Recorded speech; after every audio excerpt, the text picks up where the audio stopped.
Because we're going to be talking about Egypt soon, I'm going to continue to compare Mesopotamia a little bit to it.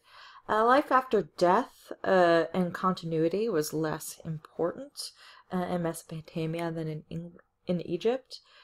We all know that the Egyptians really believed in creating tombs that the pharaohs would continue to live on in after death, and that death was considered to be a marvelous new existence for those privileged and able to become one with the gods.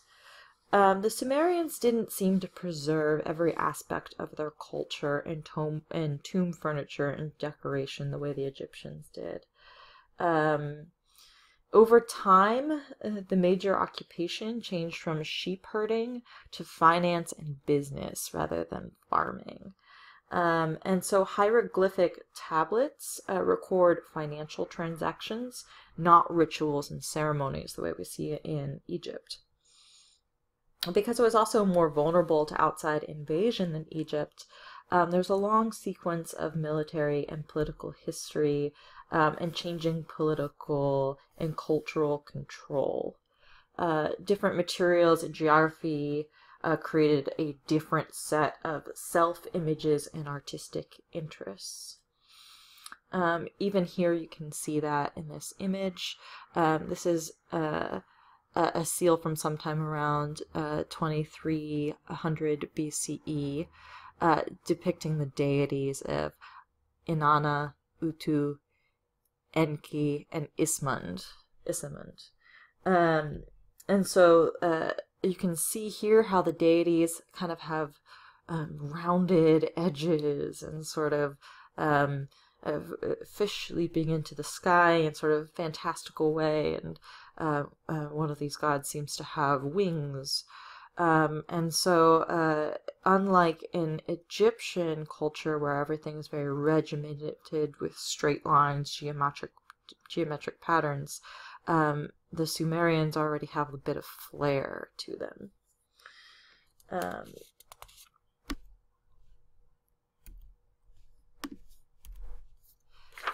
Sumerian, because of the basis of sheep herding early in their culture, the Sumerians really had an interest in fleece textures. And this would carry on throughout most of the civilizations in Mesopotamia. The garment that was originally worn, which is essentially sheepskin with the fleece already attached, is, I'm going to butcher this in many other words, calcanes, which is this word right here. And so this was a style of dress that began very rustic, very simple. We will skin the animal, tan it, and wear it, to much more elaborate representations of the same kind of idea. The sheep herding gave this culture a strong identification with fleece as a symbol of virility. So there was an early emphasis on this fleece and fur texture, which we see in this early statuary. And I've got some pictures of what this looks like from an artist's representation. You can see how those rounded lines and the cylindrical shape of the statues sort of carries over to if we're going to draw that on what a person would look like. Here you can see sort of the fleece. You've got one piece wrapped around the waist and another piece wrapped around a shoulder. You also have sort of some of these sheep tufts around the horses' necks here as part of decoration. That could be yarn that's been created from the fleece. Here's another sort of artist representation of it's a little statue that a modern artist has made of a person from this time period. Again, we're pulling from crude artifacts, which may or may not represent something in reality. And so we just sort of have to go with educated guesses. That's essentially what archaeology is. And there may be many people who disagree with certain conclusions that people come to. But this is our best understanding of this information. You can see also the beaded jewelry, the Bronze Era helmet. And this item around his waist is probably some kind of roughly woven material. Here's sort of what that may look like if you're taking fleece and you're creating yarn. It would be very coarse at this period of time, and the weaving would still be very time consuming and won't be as intricate as what we see several thousand years later when we get to the Assyrians. Here's a modern inspiration, and so I'm going to be showing you a lot of modern inspirations as we go through these videos, these lectures, because I want you to understand why this is important today. And so if you see a runway model walking down the catwalk, you should be sort of aware of all of the different illusions that these artists, these fashion designers are making. And so here you can see this sort of fleece texture, and this is what we should imagine these people to be wearing at this period of time. And something a little bit more ready to wear level, we even still to this day throw sort of a bit of sheepskin or shearling around our shoulders. This is on sale, you can go buy it. I've thought about doing so. There's also, we don't necessarily have great evidence of this, but there's lots of fringe. This time period, this location, Mesopotamia, really loved fringe quite a bit. And still at this early phase, some of this fringe may have been sort of lambskin that has been cut into strips, sort of like this tacky boot. Sorry if you like it. And again, this sort of is also emulated in fashion. Now, a lot of this could be pulling from different time periods or different inspirations, and like any art, one could see a parallel where it might not actually exist. But there's much conversation online, and as we move forward, I'll be having you go to places like Vogue's online collection so that you can sort of click through a lot of different runway lines so that you can see that what the artist is trying to achieve through all of these different illusions. So the fleece itself, this is what fleece looks like. Now, there are different kinds of sheep based on different kinds of locations, let alone through thousands of years of breeding and whatnot. But this is a sort of an image of the material that would go on to deeply influence this culture. This would go on to be a inspiration for men's hair, women's as well. This would also probably go along with the fact that the people living in this region probably already had fairly curly hair to begin with. But from what we have from their art, we have a lot of really fantastic sort of beard curls and spirals. This is probably oiled and twisted and cared for in a way to really show that virility in men of I embody the sheep because of the importance of sheep in this culture. So moving forward in time, the Babylonians, which we've heard a lot about. Actually, what we've heard more about is the Neo-Babylonians. They're the ones who build the really cool structures that we'll get to soon. You know, this is 2500 to 1000 BCE. And this is really, this gets into some of the deep water of, and then this part is conquered, and then this city-state is conquered. So just bear with me. The Akkad conquered Sumer from the north, and the western invaders of the Amorites conquered both of those peoples, and then they created an autocratic state with the capital at Babylon. This is how we have come to know the first Babylonians. So in 1700 BCE, the Babylonian power decreased, and multiple invaders vied for power. But in their heyday, so here are multiple sort of locations for some of these cultures. And I encourage you to pause and take a second and really look at this. So you've got Egypt here in yellow, Babylon here in this area. You can see how that's really sort of spread out from the Sumer region. Don't forget, this is Turkey over here. This is the Persian Gulf. You know, sort of get yourself oriented to what we're seeing. These are the Hittites here. And many of you Bible scholars, you'll probably pick up on some of the names and whatnot throughout time, because this is the period we're going to really be talking about. So just take a look at this detail a little bit of what we're talking about. So the social structure of the Babylonians and Sumerians had very clearly defined social classes, as we will see through most civilizations.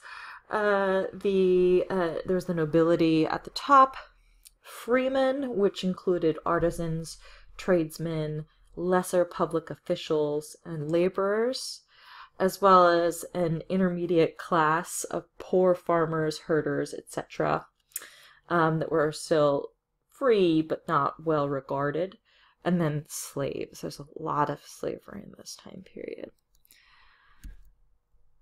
So this is another item that you can look at a little more closely. So a lot of these that I'm going to be showing you were created in the 19th century by people who were looking at artifacts and trying to recreate them.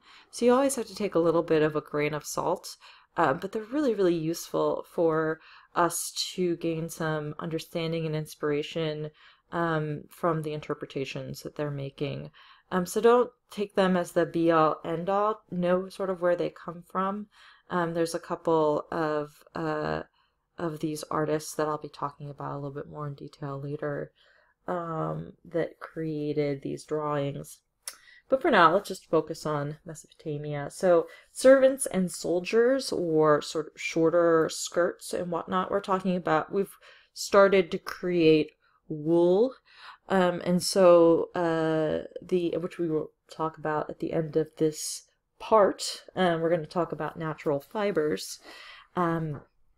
And so there's a simple, so it starts off as very coarse wool, and then the more skill that weavers gain, the softer and lighter this wool becomes. As the servants and soldiers would wear shorter length garments. The royalty, priests, and deity would all wear longer garments. This really sort of goes along with how much fabric can you afford, but also this would denote status.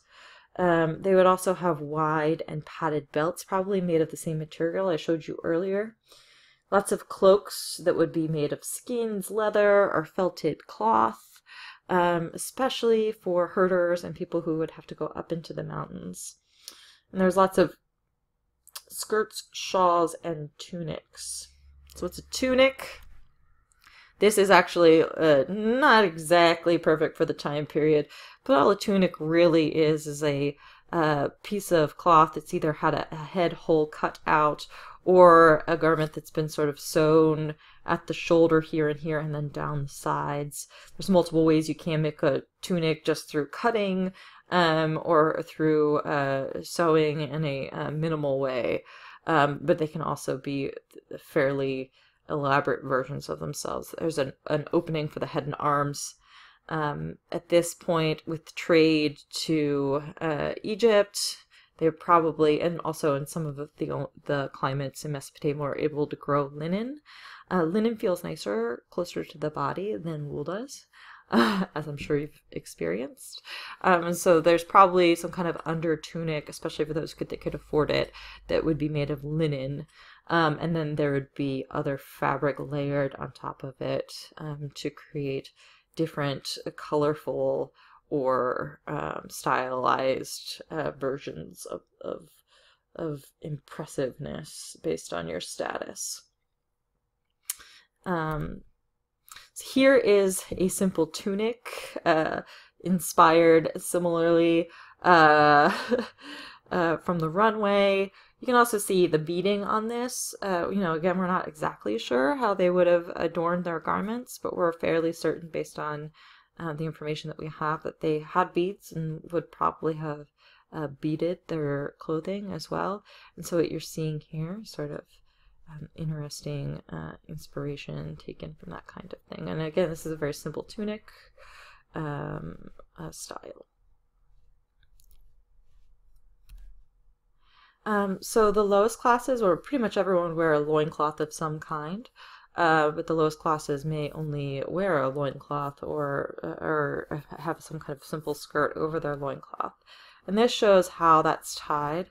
And so one of the things that they would do with fabric or skins or whatnot is they would cut it to certain shapes, as we're seeing here, and then they would go through and tie this in a certain way, and things would be layered again over top of that. Here's an image of modern hand-woven wool. You can see that this thicker variety, how it hangs, and you can also see this sort of thinner, higher grade, better quality wool that drapes a little more nicely. So there is that, and now I'm going to show you this video. I decided it was really difficult to edit it, so I decided that I would show you parts and then fast forward, because I didn't want you to have to watch this whole thing. But I want to talk a little bit about fabrics. So as we move forward, we're going to be encountering different fabrics throughout different time periods, and certain fabrics are popular in certain places. Wool is extremely popular in Mesopotamia.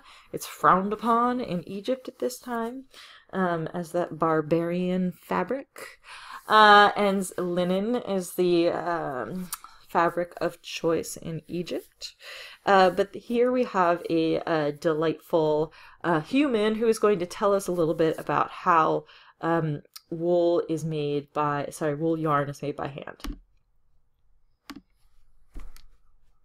Welcome to Cold Antler Farm, episode 13. Today, we're making yarn.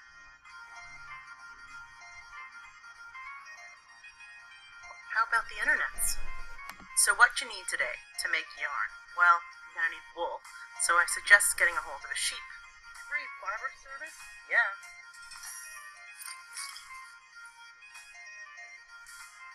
So, what you need besides wool is just a few items. You're gonna need a bowl or a plastic vessel of some sort. I'm gonna fast forward through this part here because she's just gonna go through it. So here's some These hand are cards. They're called carding. You need Carding those. tools. And She talks a lot about like how you can find things if you're going to do this yourself. We're not doing this rod ourselves. bought from the hardware store, a wooden wheel meant for kids' toys, and on the end there's a little hook that was screwed in. Very simple tool. That's it. All right, so then To she's your going to bowl. wash the wool. Not a lot. The second step, thanks turkeys, is to add soap to your water. And then you wash the wool. La la la la la la. Here is some washed clean wool. This was done at Antler Stock on Saturday, and I know what you're thinking. It looks just like the dirty wool, right? Well, it's not. It's entirely different, and the reason is that soaking bath and detergents, while it may not look very, different since it was the clean wool off the back of the sheep, it is different because this doesn't have lanolin, or at least not very much. Lanolin is the natural oil found in sheep. On their back, it's what makes them so weatherproof and comfy. We've taken the lanolin and the oils of the sheep out of this, as well as any flakes of skin or any other little nasty bits. This right here is ready to card. What you're going to do is take your cleaned wool that's dried and set it on your card. See how it naturally sticks to it? I am just sticking it so that the teeth grab it like Velcro. Look at that. Now, if you look closely, and trust me, this is no magical, fancy hand spinner method. I know there are many of you. Tip to tip, I'm going to start carding. I'm pulling back and forth with the carder to turn that unruly wool into something a little different. In just a few strokes, look what's starting to happen, guys. That kinky weird wool is starting to become individual fibers. Usually there's more skill involved, but holding up 2 cards in front of a laptop camera in a sheep field makes it look like I have a couple extra chromosomes involved in the process. Just a few minutes of carding, that fuzzy kinky wool has turned into this. And you take it off, like so, and what you're left with, guys, is, if you can believe it, this beautiful, wispy, ready to spin roving. Technically this is a rolag. That's what a little roving turd is called. However, I can show you right now how to turn this into yarn. So here's the star of the show, the drop spindle. As you can see, I tied on some yarn. Any yarn will do to start with, doesn't have to be hand spun. Any kind of natural yarn that you can ply apart in smaller fibers. It's tied on here. It's kind of wound around and spun here.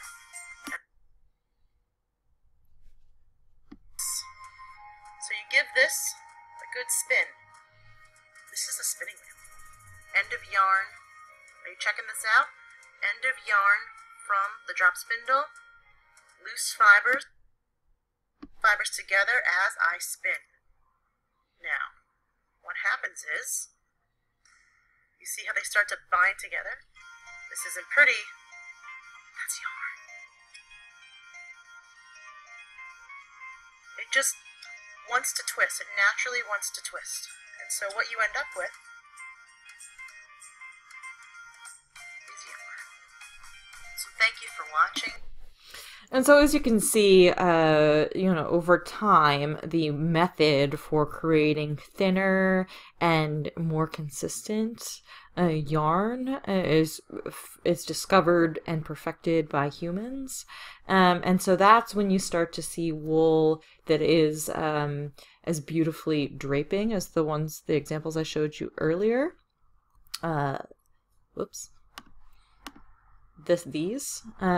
Which would not necessarily be how the material was originally sort of created. There's another video that I want you to watch, which is a little bit more professionally done, that is on Edpuzzle. And so this is natural fibers and what they're good at.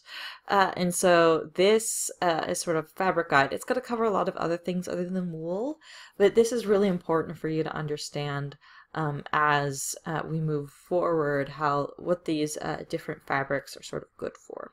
So go ahead, and this is the end of lecture part 2. And once you've watched this video, come on back to lecture part 3.